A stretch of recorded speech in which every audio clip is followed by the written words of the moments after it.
In these last remaining moments of consciousness, I tell you this. My wife, Melanie, has made repeated attempts upon my life. This time, I'm afraid she has succeeded. Also, crushing the life from your father, my brother, beneath the wheels of her carriage as he rushed to my rescue. Well, I guess this means that Sophia had this letter and has been holding it over your head for years. He's been blackmailing me. Blackmailing me. Blackmailing me.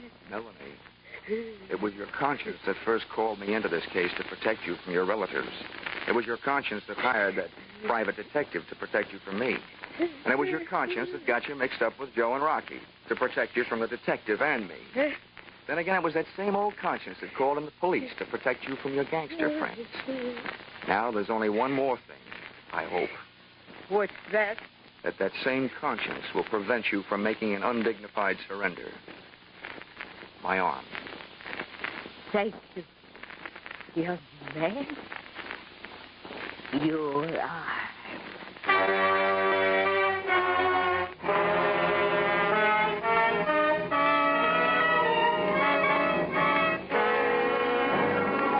Expense account, item 4, $15, pipe and slippers. Appeasement to Chalmers Carter, nephew of the accused. To give him a symbol that all I was really trying to find was a way to straighten out his home life. Item 5, $50, a personally autographed check in lieu of his name in the paper to Patrolman Fred Mosier, so that the wife would still get a kick out of the publication of his name on the payable to line of said check. Expense account, item 6, $15.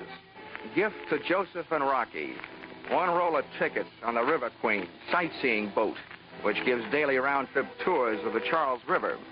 Maybe they'll do me a favor and fall in. Item 7, $5.98. Airfare, Boston to Hartford.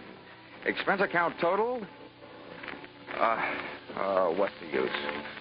Where you are now, Aunt Melanie Carter, you're never going to be in a position to pay. I won't even bother to sign it.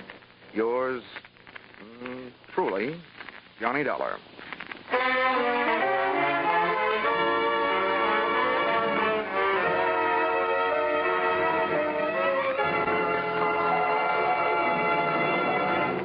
Yours truly, Johnny Dollar, is produced and directed by Gordon T. Hughes and stars Charles Russell. Script by Paul Dudley and Gil Dowd. Be sure to be with us at the same time next week when another unusual expense account is handed in by... Yours truly, Johnny Dollar. This is CBS, the Columbia Broadcasting System.